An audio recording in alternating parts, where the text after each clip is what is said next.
وآسك مرحومة إكران مرحاشي وأهيد كوي تبنتير أجريوتي جردل يدعوى علوس وجير كذا إجارسيان دد إهل كذا كمدا وحال كان واه قبورها ميلتريجا دوسمراب يسوي مد qaar kamid qoyskeeda kuwaasi oo ka murugsan waxa dhacay qayb kamid xubnaha jirkeeda ayaa la jaray waxaana jab culus la gaarsiiyay madaxa iyo gacmaha iyadoo u geeriyootay markii dambe garaacis ay kula kaceen hooyadeed iyo adeer hooyadeed qaba sida lagu ogaaday baaris hordhac ah oo booliisku ay sameeyeen xubno kamid laanta dimi baarista ee booliiska iyo saraakiil ka tirsan saldhigga booliiska ee Dhuusamareeb ayaa meydka marxuumadan iyo labada eedeysane ee falkan lagu tuhmayo ka soo qaaday saqdii dhexe ee xalay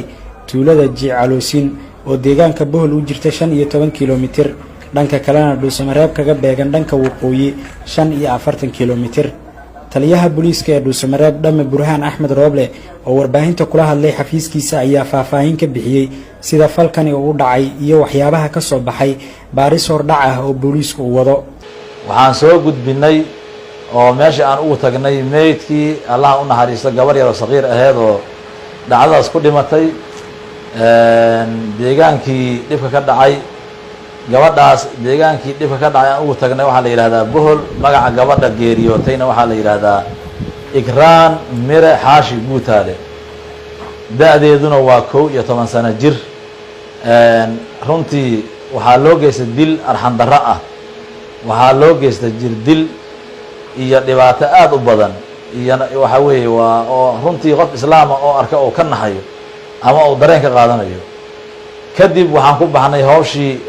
hawshayni ayaan guda galnay waxaan ku baxnay meeshii dhibka ka dhacay annagoo ka ambaqaano safarkayni Bohol oo yaalay meedkii marxuumadda gabadha saqiirta ah ee ku geeriyootay dhibkii shalay ka dhacay Jicaloosin waxaan gaarnay goobtii dhibka ka dhacay waxaan soo xaqiijinay sidii wax ay u dhaceen goobtii markaan tagnay sidii shaqada booliiska loogu talagalay waxaan diyaarinay inaan xirnay crime scene inaan baaritaan sameynay waxaan soo aragnay ama aan ka soo helnay goobtii marag muujin waxa la yiraahdo marag muujin agabkii ama haraadigii ka haray dhacdadii meesha ka dhacday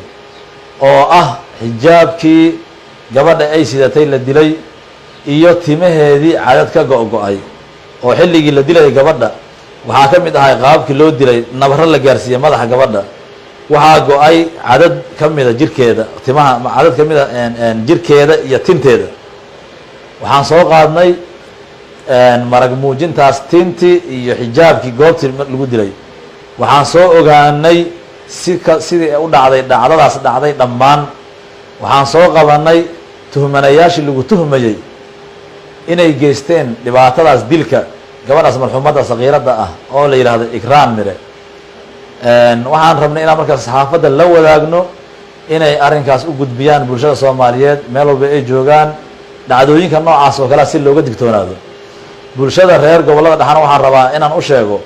kiiskan aan soo qabanay ilaahay idinkii inaan uga soo hari doono sharci qofkii la dilay ee dulmiga lagu dilay ee dhibaatada loo geystay oo waliba ehelkeedii ay u geysteen in aysan ku fakar doonin ehelnimo oo la geey doono sharciga wixii ay ka helaan ay yeelo doonaan haddii Alla idmo waxaana hadda socda baaritaanadii ilaa iyo haddana waxaan haynaa warbixino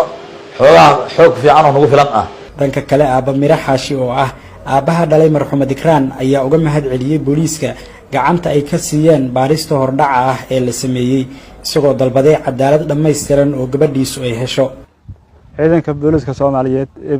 maamulka Galmudug ee qaasan Dhuusamareeb magaalada madaxda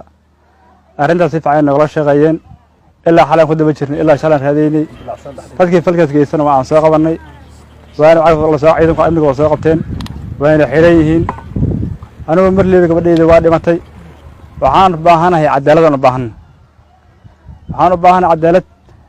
amniga cadaalad u baahanahay garsoorka cadaalad u baahanahay gabadheeda in sharciga islaamka wixii uu qabo dadkeeda falkaas geystay la imariyo